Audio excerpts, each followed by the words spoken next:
Good morning. I'm Holly Schroeder. I'm President and CEO of the Santa Clarita Valley Economic Development Corporation. Welcome to today's webinar, and thank you for joining us today. We have a fantastic panel of speakers lined up today, and just want to thank you for joining all of our Back to Business Scaling Up webinars. This is a series of webinars that's supported by a grant from Wells Fargo that is designed to take lessons learned and ideas and sharing from our businesses with all of the other businesses in the Santa Clarita Valley, learn best practices and help them learn how to survive and hopefully be scaling back up as we look ahead towards the opening of our economy and return to hopefully some level of normalcy. We're doing this webinar in partnership with the Chamber of Commerce, and with me this morning is John Musella from the Chamber. So John, I'm going to let you make a few opening remarks. Yeah, absolutely. Thanks so much, Holly, and good morning to everyone. My name is John Musella with the Santa Clarita Valley Chamber of Commerce. As many of you know, the Santa Clarita Chamber has been the voice of business in our community for nearly a century now. We've been with our business community through the good times, through the challenging times, but we've always been there to be part of your success, and this crisis is clearly no different. We've been busy advocating on behalf of businesses to get reopened and get our economy moving again. We've got to get this economy revved up and get people back to work as quickly as possible. We are pleased to be partnering with Holly and the SCV EDC and are proud to be supporting our business community as we all adjust to this new world that we are now facing. As we all move forward together, I want to please make sure that you register for next Friday's Back to Business webinar that we have scheduled with LA County Supervisor Catherine Barger and Santa Clarita City Mayor Cameron Smythe, who will be joining us to give us updates on reopening the economy. With that, I want to turn it back over to Holly to introduce our panelists and thank our panelists for being with us today. Holly, it's all yours. Great. Thanks, John. And this is part of this week. Our focus has been on sort of the personnel aspects of bringing people back to work and getting back to work. And earlier this week, we did a legal webinar with Brian Kegley from Pool Shaffery and Kegley. And today's webinar is around the culture and team and interpersonal dynamics and those types of elements. And so we're doing it a little bit different today. Mark Emmer is going to be our moderator today. So I want to say thanks to Mark. Mark Emmer is president of Optimize Inc. That's a management consulting firm based here in Santa Clarita, but works all over the country, has worked with 140 different companies throughout the U.S. as they craft their strategies. And a lot of those companies he'll be busy because people are recrafting strategies all the time. He delivers hundreds of keynotes and is just a regular contributor to both local discourse and to the Forbes forums. So Mark, I want to thank you for moderating today. I think your expertise will be really helpful. And so I will turn it over to you to work with the panelists and take us through a series of questions. Thank you. You want to introduce them, Holly? Oh, I was thinking we'd have them each introduce. How do you want to do it? So we have three great panelists. Gary and Aaron, why don't you introduce yourselves? Yeah. Aaron, do you want to go first? Sure, I will. My name is Aaron Ferrari. I'm the Director of Business Development for American Craftsman Restoration. We are a 24/7 emergency services and disinfection company here in Santa Clarita. We've been here for about 35 years, and I appreciate you inviting me. Carol? I'm the president of TA Aerospace, which is located in Valencia. It's a company that was started in 1942 and relocated here to Valencia about 20 years ago. We make small airplane parts, small but mighty airplane parts, and we're mostly a manufacturing company here. And let's see, been here almost 3 years now and in aerospace for a long, long time. Thanks for having me. Gary? Hi, I'm Gary Horton, CEO of Landscape Development. We're a regional green services provider based in the SCV. We've been here 28 years, have about 1,100 employees and 11 offices throughout California and Nevada. All right, so Mark, as I hand it over to you, one last thing. There is the questions box. I'll remind everybody, you can submit your questions. Mark's going to take us through some questions, but then we'll have a time for questions from the audience. Okay, Mark, the floor is now yours. All right. Thank you. Good morning, everyone. Great to be with you. I wish it were under more favorable circumstances. But during this crisis, one of the people who I've drawn inspiration from is jazz great Wynton Marsalis. And as many of you know, about a month ago, his father, Ellis, died of effects from COVID-19. And the following Sunday, Wynton appeared on 60 Minutes, where he talked about the principles of improvisation. And he said, in order to master moments of chaos, we need to be more deliberate and more process-oriented. As it relates to our employees and our response to COVID-19, there's been a lot of improvisation, but I would say there hasn't been a lot of deliberation.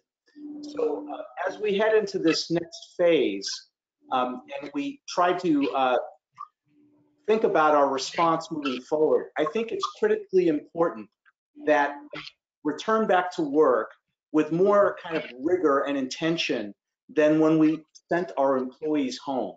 A lot of them are afraid. Even if they haven't been furloughed or had a pay cut, many of their friends have. So I think as leaders, it's really important at this point that we reset in terms of our tone and this kind of phased approach back to work. So we're really grateful to have this expert panel here to help us today think about kind of change management, culture, communication, and leadership. So Gary, I'm going to start with you. If you could maybe just give us a little overview, what did the last couple of months look like for you and your team? And you know, have you had furloughs? Have you had to send people home? How did you do that? And where might you go from here? Okay, great question.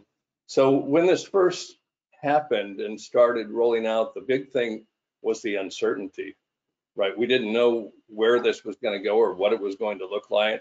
Like in San Francisco, they had work stops, right? Complete shutdowns of construction. And I have to admit, those first couple of weekends, I was pretty weak in the knees about where to take this thing.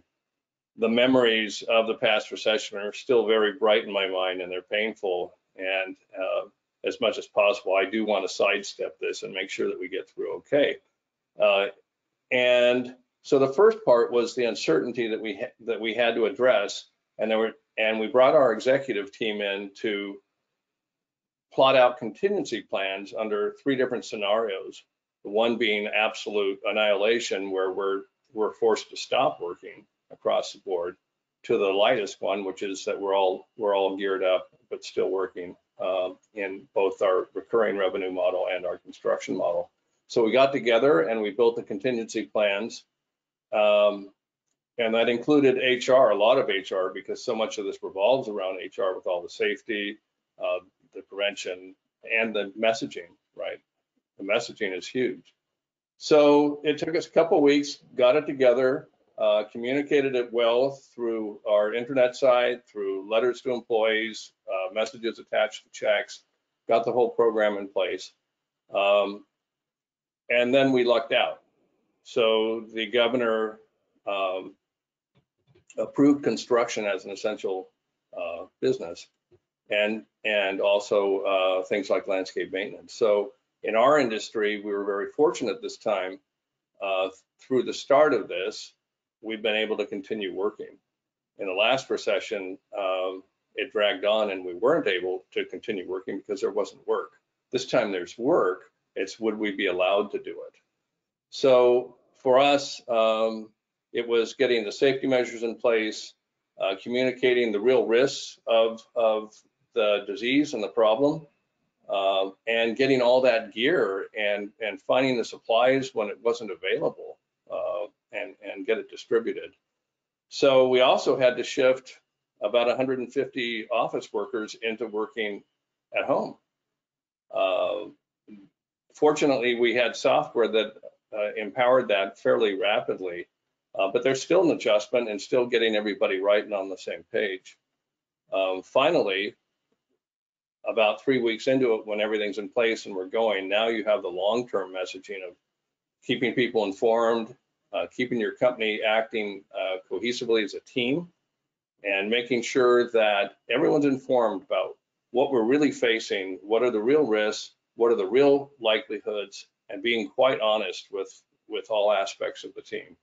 I think that direct, open communication, as much as possible, obviously with a supportive attitude, is really important. Correct errors when there's mismessaging out there, and set realistic expectations, and I think that's been key. We've never appreciated our HR department like we have this time. Every time and we have had a couple of cases where our guys have been tested positive, and in that case, whoa, everything shuts down, and anybody associated gets tested and quarantined, paid quarantine for 14 days. So there's been a lot to manage, but in our case, we've lucked out. We're still working. Thank you, Gary. Carol? No, I'm muted. Let's see, there I go. Can you, just to follow up on Gary's thought, I think that for me, the hardest part of going into this was how quickly it hit aerospace. So from the perspective of our employees coming to work or not coming to work, and when were we going to be given guidance from anyone that said people shouldn't be in the office? We didn't wait for that. We sent people home as soon as it seemed like the right thing to do, which I believe was almost 2 months ago now. It was very difficult to set up in the moment work from home protocols for TA. We have a factory, so let's say 75 to 80% of my employees are still coming to work every day. So changing the protocol from the factory perspective as opposed to the people who can work from home effectively perspective, two different sets of problems to solve for, right? The first one, get people home, make sure everybody has a laptop. If they don't have a laptop here, how can we let them use their own equipment? How can we get that set up from work from home perspective and make sure everybody's coordinated? And then set up protocols for teams to talk to each other every day, supervisors to talk with their employees every day and keep everybody on track. And it really required a number of new reporting structures to be set up as far as data flow. At the same time, the financial situation with the aerospace companies that are our customers started to get wobbly. So that was kind of a challenge as well. But then you look into the factory, if I've got 175, 190 people still coming to work every day, how do you keep them safe? How do you take their temperatures every morning? How do you ask them, but not ask them too much about how they're feeling, because you don't want to invade their privacy. The workforce has been phenomenally supportive relative to changing the way they come into work, adapt to work, socially distance, wear masks. It's difficult to make little airplane parts when you're standing 6 feet apart. It just is. So the burden has been on the factory workers to figure out how to do that. Like Gary mentioned, the hero in this for me is my HR director, Karen Boblis, who is just phenomenal. And she has adapted and adapted and adapted without complaining. And it is the HR team that has really felt the burden of all of this, and the leadership team. I mean, the challenge is to stay connected and try to create a team and a sense of community at work when we're not at work, when we're not smiling, when we're not hugging. When we now have sign language. I wish I could hug you. It's just a very different environment. Incredibly challenging to keep it a team. Thank you, Carol. Aaron, what's going on in your world? Our world is very different. We have actually gotten very busy because a large portion of our business is in the disinfection part of our industry. So fortunately, we had a technology and the staff trained and prepared really for 6 years for something of this nature. So that part of our business has been taking off. We've been very busy. We have fortunately all of our employees at work. And outside of a brief dip in our other emergency services work, of course, because people don't want contractors in their homes unless there's a really severe catastrophe, we have been operating full force for the last couple of months. Great. So we're starting to have some questions that are starting to come in, and just so that our audience is kind of aware of where we're going to live today. So we're going to stay very kind of high level and talk about kind of culture and leadership, and not get into a lot of the specifics about social distancing and vaccination, the HR related things that Brian Kegley so capably covered earlier in the week. So next question for our panel, a lot of CEOs are talking about returning back to work kind of in phases. And in fact, the county has published a roadmap to recovery in that kind of sort of infographic type of style. I'm curious how you are facing with your teams and communicating where you think you're going to go next as we try to return to some level of normalcy in our businesses. Carol, would you like to go first? Sure. Starting this week, we've been socializing the idea with the employees that have been working from home. If they want to come in, if they feel comfortable coming in, if they think they're more effective being here, then we will start having them come back into the office now. That's phase one. That's going to go out in a formal communication either later today or Monday. And then phase two will be, for everybody who isn't at risk for one reason or another, we want you to come back in. And then phase three will be, we really need everybody back into the office. The dates of phase 2 and 3 are very murky right now. It's not something that we can really define at this point in time, but those are the phases. And there are people that are very anxious to get back to work, and there are people on the opposite end of the spectrum that are terrified to come back to the office. I think we have one employee who hasn't left her house in 2 months. Yeah. She's going to be terrified. So we'll work with them. It's going to be a one-off every conversation.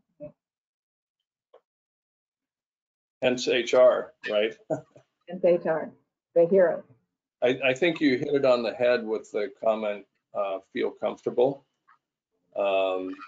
Because this is a disease and it scares people, but we can't really push people around and force them to do things. So the feel comfortable is the first threshold, I think, for office workers. In our business, I think this has fundamentally changed us forever. We've learned that in many situations, people are more productive at home. They wouldn't always be more productive, but with periods of time, with time slots. I think that what will happen for us is that when they're comfortable, teams will come back, and we'll probably forever be in a 3-2 or a 2-3 situation where you report to work 2 days a week or 3 days a week, and then you take your work home with you and work from home. And that becomes a great perk too, because it allows flexibility with children and all kinds of things. And we realize it doesn't mean so much that somebody's stapled to a chair in our office for 40 hours. What matters is the work product. Did the work product happen? So I think this will change us, and I hope it'll change the whole state to become permanently more flexible about working from home. Think about the relief on congestion in California if that continued, right? It would be a wonderful thing in so many ways. The other problem we have that's related is the biggest part of our work happens in trucks, right? We've got 90% of our people are in pickup trucks or larger trucks, and we've social distanced them right now. So like 2 guys in a pickup or 2 guys in a box truck where there used to be 3 or 4.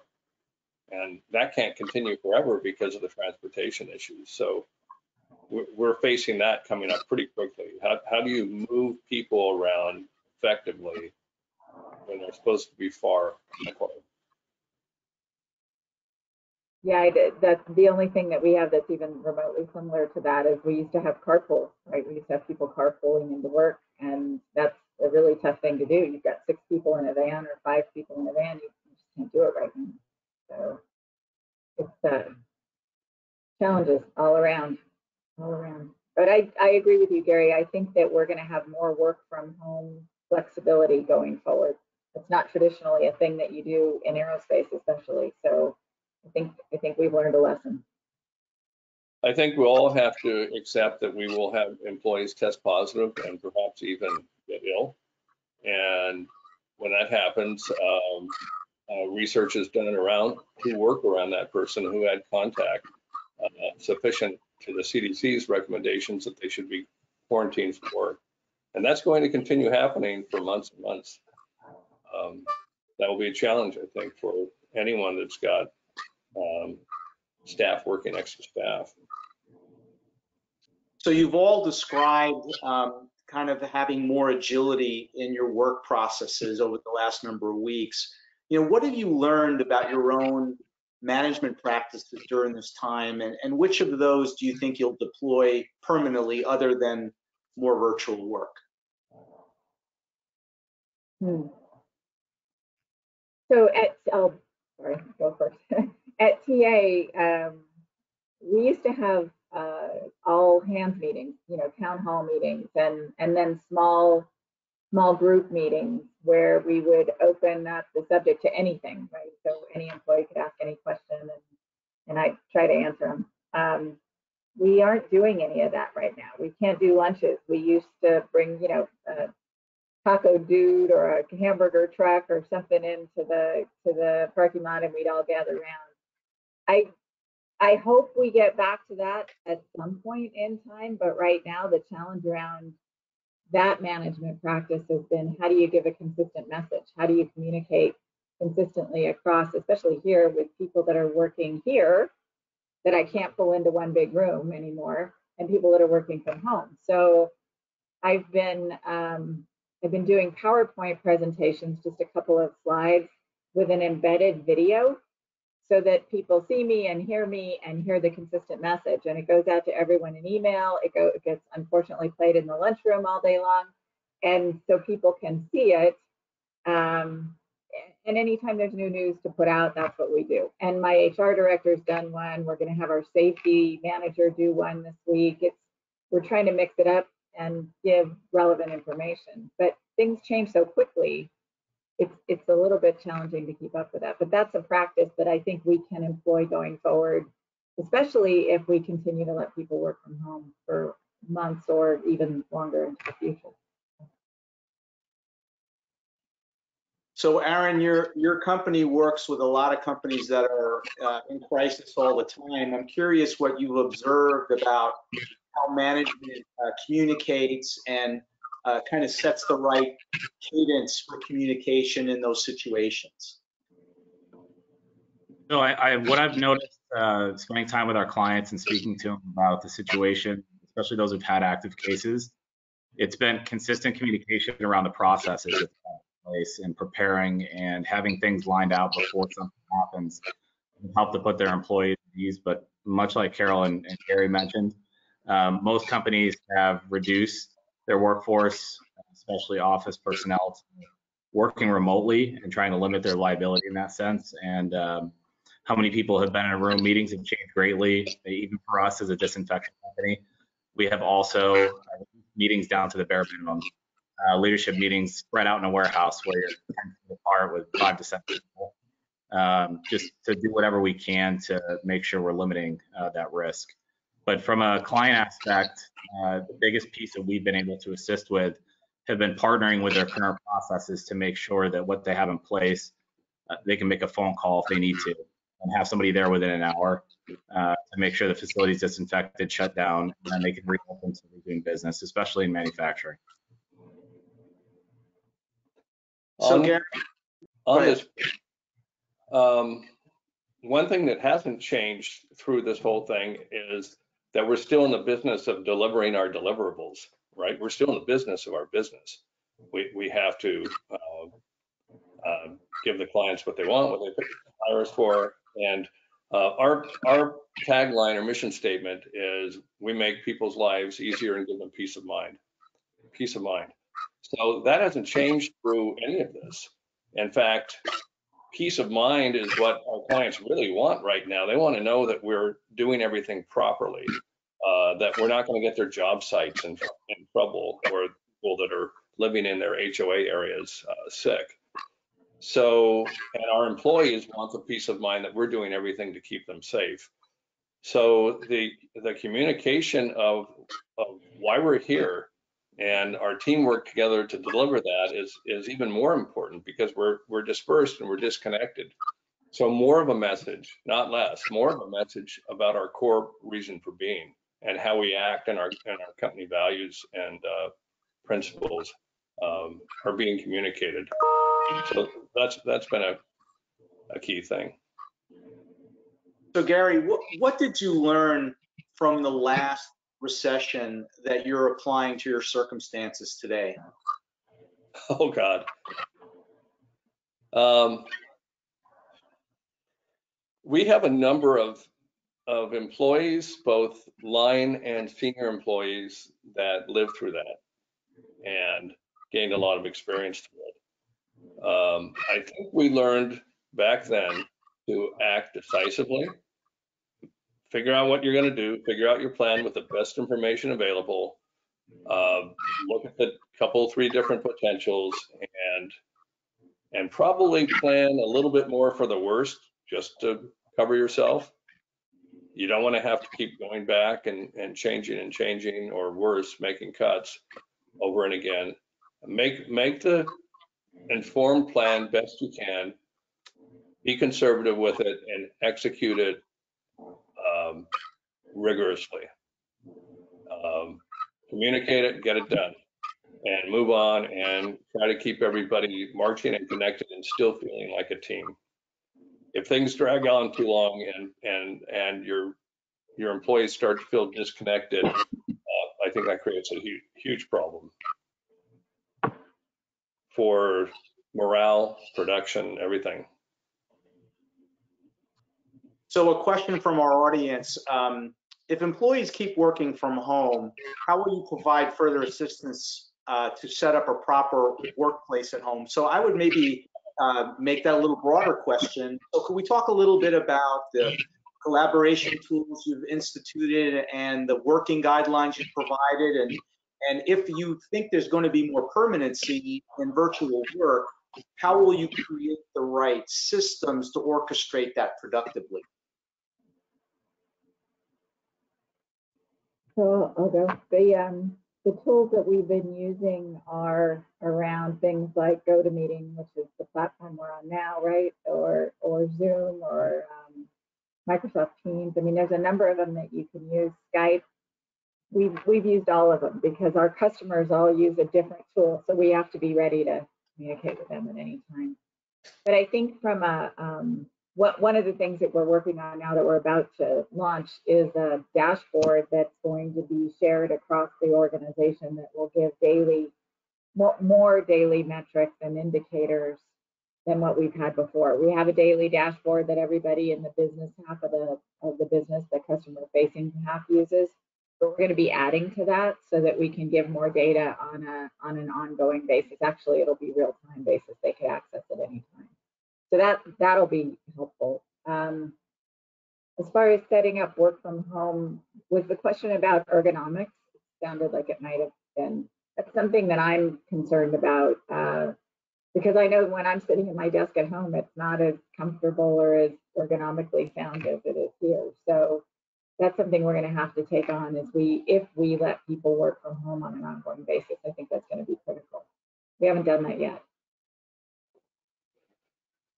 About a year and a half ago at a company retreat, a leader asked us to create a new intranet site that would essentially be an employee town square, a place where any employee, brand new, onboarding or been around for a while, could get anything that they needed without having to ask or figure it out or sort it out. It would all be there and easy to access. So with no idea that this was coming on, we hired a developer that built us our intranet site, Microsoft 365, all the new tools in their suite that they use, from Teams and everything else, all the document sharing.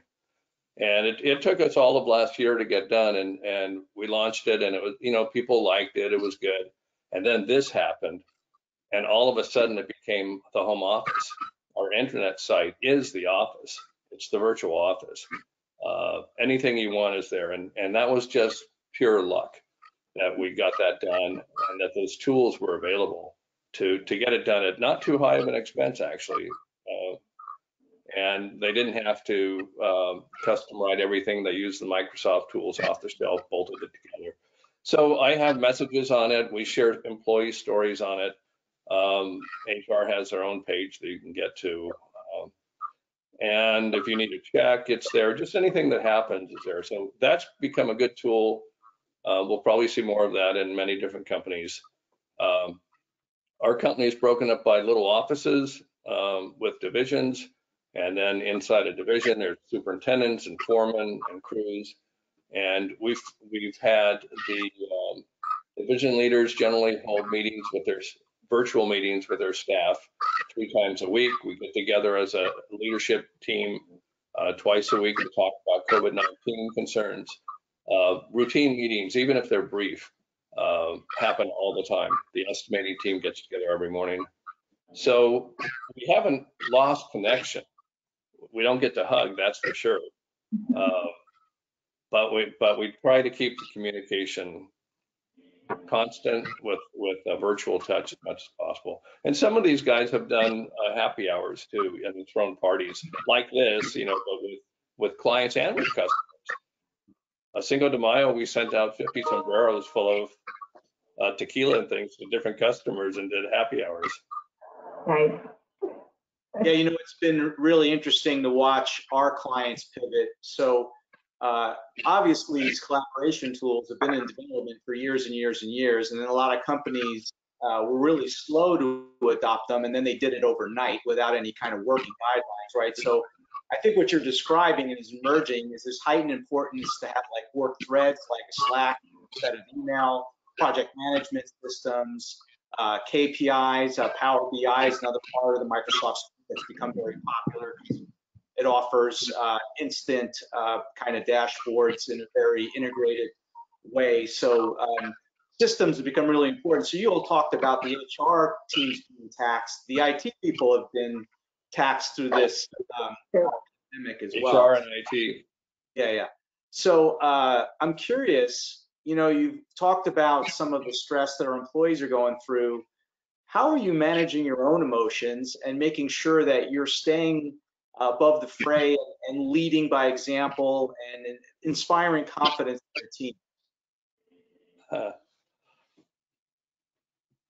I'll go. So I'm encouraging my leadership team to come in at least a few days a week. So I'm talking about the senior staff. And I think without a doubt, we all get energized by going into the factory and walking around and making sure that everybody that is still coming to work every day understands that we're still working every day as well, whether they see us or not. So that helps my morale. But the days are pretty long, and I think that if I look at my team, they are pretty aware, hopefully very self-aware of when they need some downtime. And I've been encouraging that. We've been encouraging each other to do that. We can go for 12-hour days, and then at the end of the day go, oh, I'm still not done yet. Or we can just say, okay, I've had enough, and be done with it. I also make wine at home, so that's helping. It's a cocktail hour starts when it needs to start. You're also very focused on the happy hour portion of this pandemic. I had a couple of comments from viewers having difficulty seeing our screen. You all have a slider. If you just move the slider down, that will expand the video windows so you can see us all a little bit better. So go ahead, please. How's that? You say something, Aaron? No, I think it was Dan on my computer. Sorry about that. Oh, okay. So, we're watching the news every night, and it's doom and gloom. I'm curious if any of you have any stories from the flip side, from your employees who are supporting each other in a unique way, or maybe servicing your clients in a unique way? Where are you drawing inspiration from now? We've gotten unsolicited letters from clients saying how well our workmen have embraced the social distancing and all the protocols. And when we get that, we share that immediately and distribute it through the network. That kind of recognition is wonderful. So we're very visible. We wear yellow vests, hard hats, right? We stand out like super bright, and we're in the public space. So if we're doing something wrong, we're going to be seen, and if we do it right, we're seen. It's really fun when the emails come in that catch us doing something right. So we want to stress that. By the way, Carol, I had a question. With you and people working from home in aerospace, the security issues must be horrendous of keeping everything secure. More challenge. It's an IT nightmare. And actually, the phishing schemes to try to break into our web have gone up dramatically in the last 2 months. I think that in times of uncertainty, when people are, not necessarily as focused or distractible, there are people out there that want to take advantage of that. So we've been really vigilant as far as our firewalls. We've had to be much more active as far as protecting us. But yeah, it's definitely a problem. So one thing that's going to be really interesting as we return back to work is, from a management standpoint, we might have an idea kind of top to bottom what our expectations are. Gary talked about values earlier. How will you ensure, as people come back to work, that we have like the right communication protocol so that your employees feel comfortable communicating with each other? Say people aren't practicing social distancing or whatever. How will you manage, from a team standpoint, the internal communication within the company? I think ours is going to be very much like it is now. Until we can all get together in a room again, 228 people standing close together is not an option right now.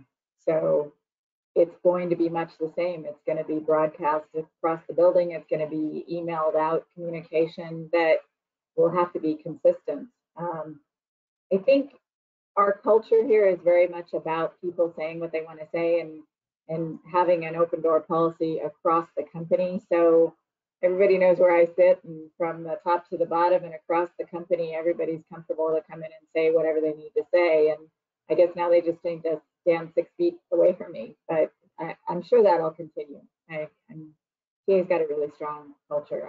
I don't think the fundamental values of hard work and feeling like the company is a community is going to go away. I think those will be there for forever. I hope so. Aaron, how is your leadership team kind of reinforcing your values in your company, and also any guidance on that topic about how teammates can communicate with each other during this time? Sure. We've done a lot of touching base via phone. The majority of our staff are field technicians, so we're in constant communication with them throughout the day as they're on their various projects, just to make sure, of course, everything's going great. They don't have any concerns, and if there's anything we can assist with, we're there to help them out. From a motivation standpoint, they're in the fortunate position of feeling like they can really help people, whether it's a flood or fire or disinfection. So the team's really motivated. Although they can be scary too out there in the big bunny suits with the respirators on and the space Ghostbuster looking equipment. But they know they're doing a great thing, and everybody just rallies around that. We try to give them a lot of feedback that they are doing a great thing for the customers, and that this is something that's essential. And although they're putting themselves in harm's way to a degree, it's for a great cause. I'm sorry. Go ahead, Gary. Sorry. A lot of the part of togetherness is proximity, right? When people work together, they get to do all that social thing. So for the next while, we have to really work hard on creating an artificial proximity, something that equates close to it. And it puts a bigger burden, way bigger burden on the communication side. Normally, where you had hugs or where you had this social interaction, that's gone. So where else can we turn? And that's going to be to virtual proximity, and it's going to be towards a big increase in all kinds of communication that everybody has talked about already. But just keep it going as much as possible. There's a higher dependence on that now. We do corporate retreats once a year and with quarterly ones in between. And normally the big ones in January. I think we're going to pull that forward if we can into early December and try to accelerate some of that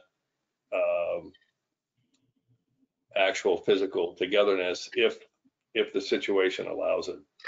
I want to get to that quicker if possible.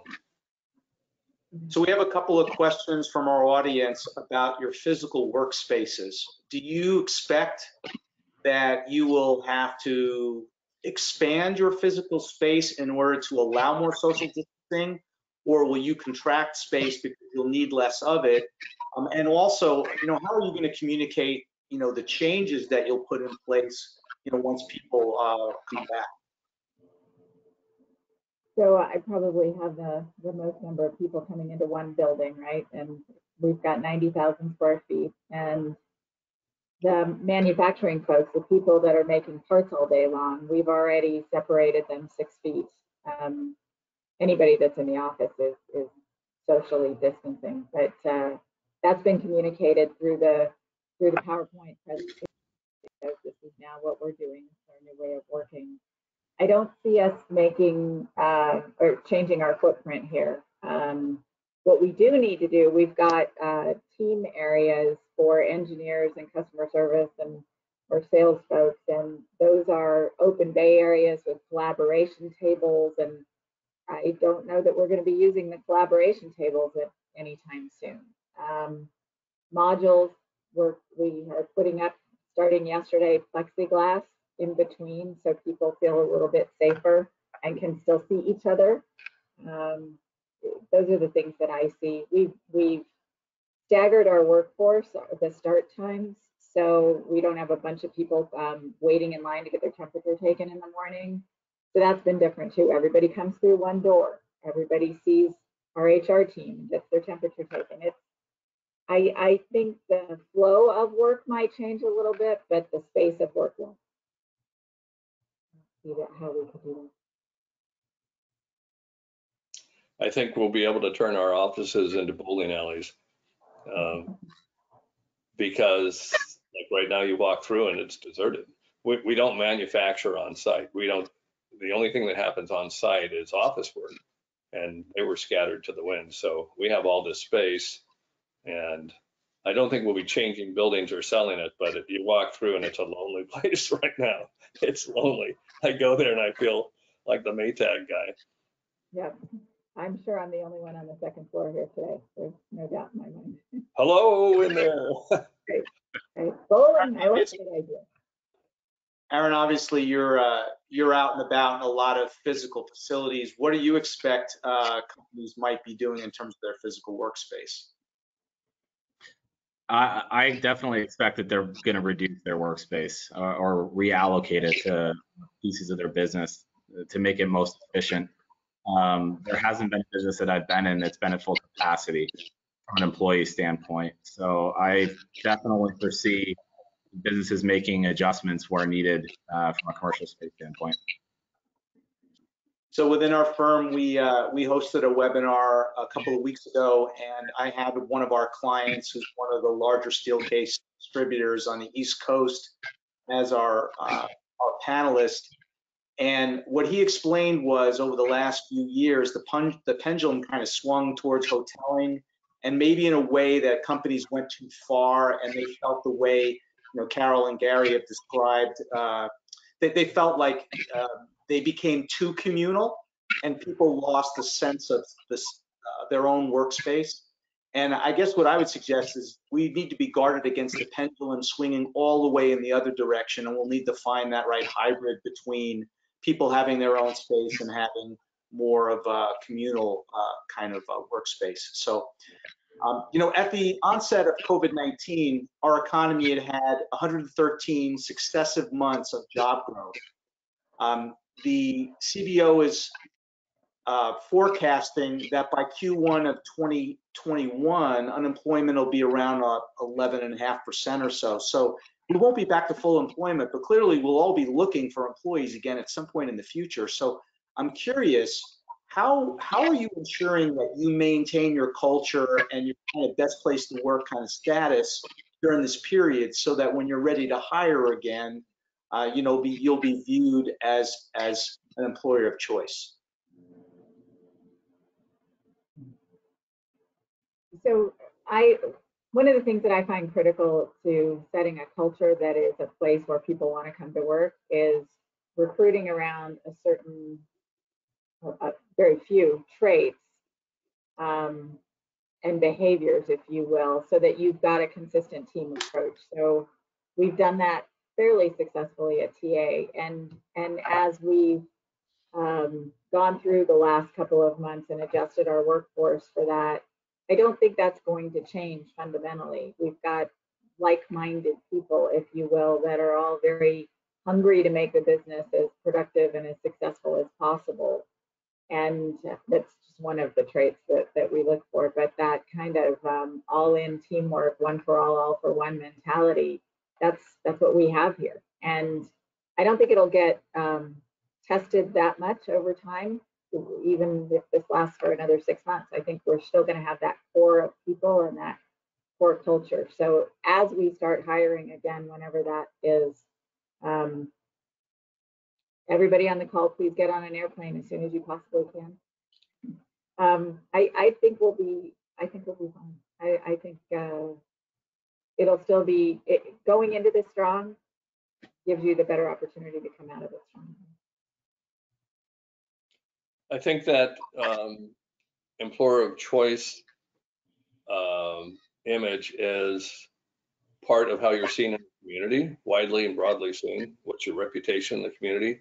And it's obvious. It's obviously about how you compensate employees, pay, benefits, and then what's the culture like? Is it accepting and productive and functional? So all of those things have to be minded to through this, and it would probably be wishful thinking right now to think that this is a 6-month deal and we're done. It's probably more like a couple-year thing, and that drags out, and money gets tight, and you know, cuts are made, but still, we're all going to pop out on the other side to continue to focus on our image, and as we restructure and go through these things, not to hack at the benefits, because sooner or later we're going to have to attract people back, and to stay highly functional and productive, to be known as a good place, that you treat your people well and that you do good things. That's a great point, Mark, because there is the other side to this, and we can't just run for the hills and slash at everything and then think that we're going to be loved when we come back. Yeah, and you'll be further tested by the probability that your healthcare costs are going to go up 30 or 40% next year. Big time. Pretty ugly, right? So, what are some ways you are serving your community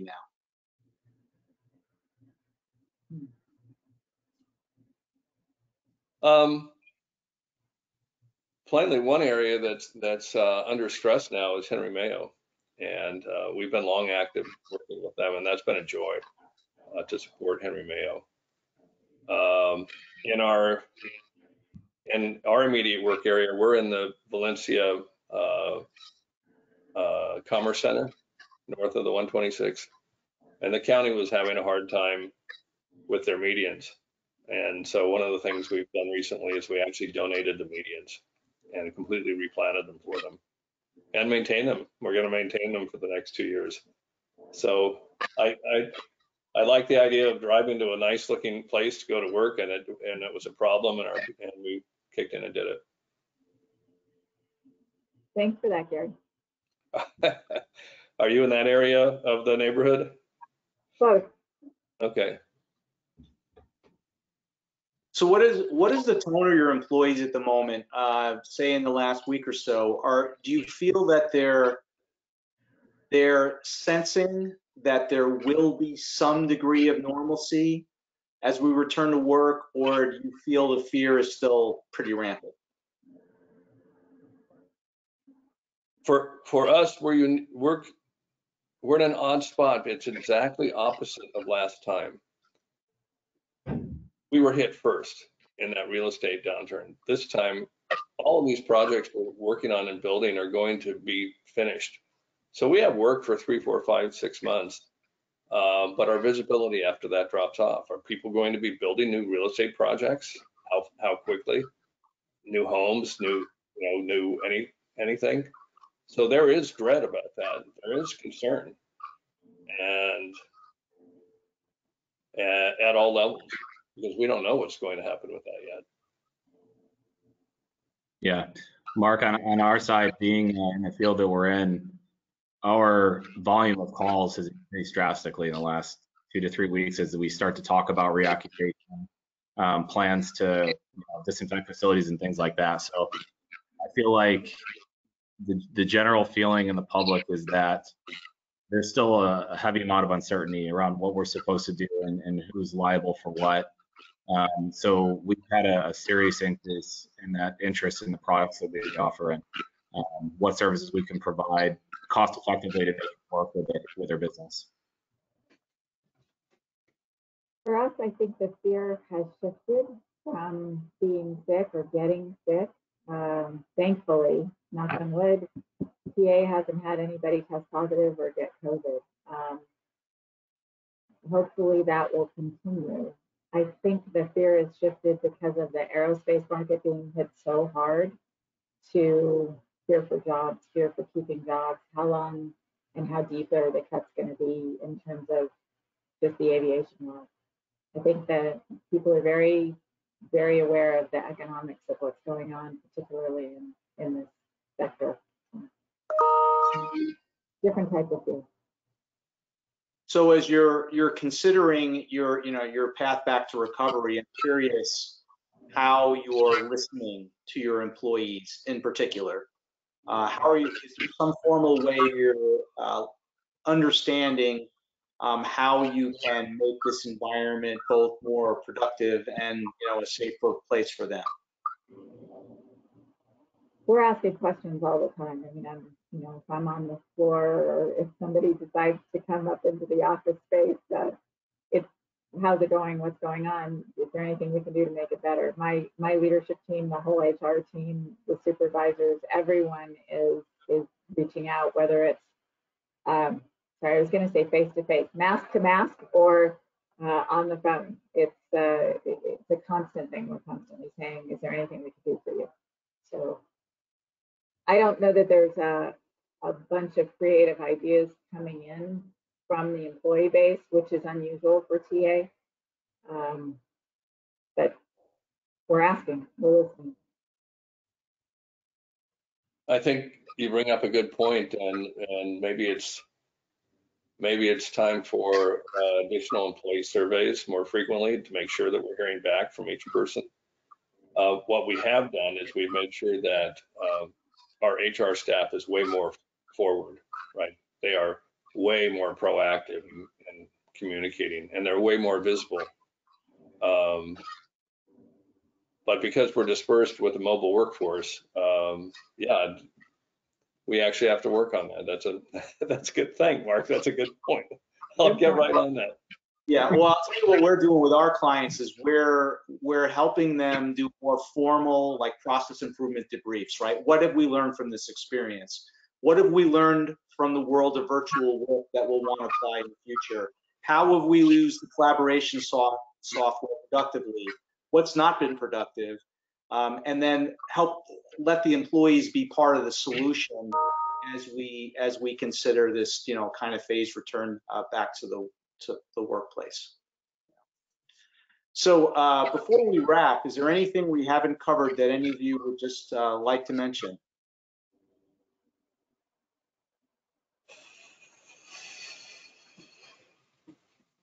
Okay, a lot to think about. Yeah. Expect the unknown. Yeah. This is so unusual. It's like grabbing a squeeze ball and pressing on it. You don't know where it's going to pop out. We don't know what's exactly next. We think we do, we'd like to, but like you just brought up, what if all of a sudden healthcare jumps 30, 40%, or hospitals start getting compromised, or the outbreak gets worse, it mutates, right? And the fall or next winter is really tough. All of that and a million other things could happen in a situation like this. We're staring down 25% unemployment right now, 30%. We have an office in Las Vegas. Those casinos are still shut down. That really got hit hard. So there's still the unknown to plan for. Keep some powder dry, I suppose. And as you mentioned, do your scenario planning, contingency planning, that type of work. So plan for the worst and hope for the best.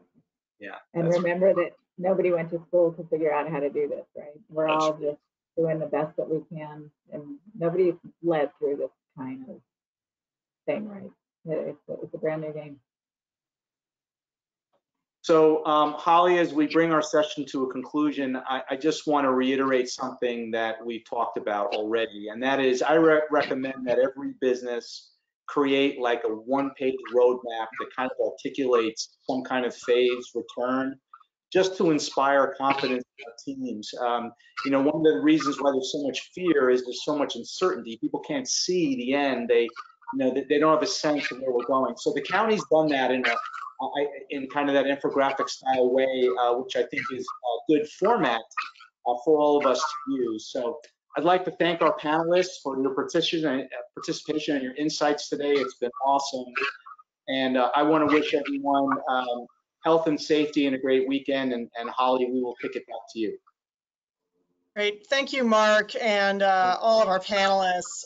Really fantastic information from everybody there. We really appreciate all that you've done. As we said at the top, we do have a handful more of these webinars coming up. We have next week, we have a real update from our city and county officials sort of about what the path looks forward. This certainly was a dynamic week in activity from our government officials, both state, county, and city.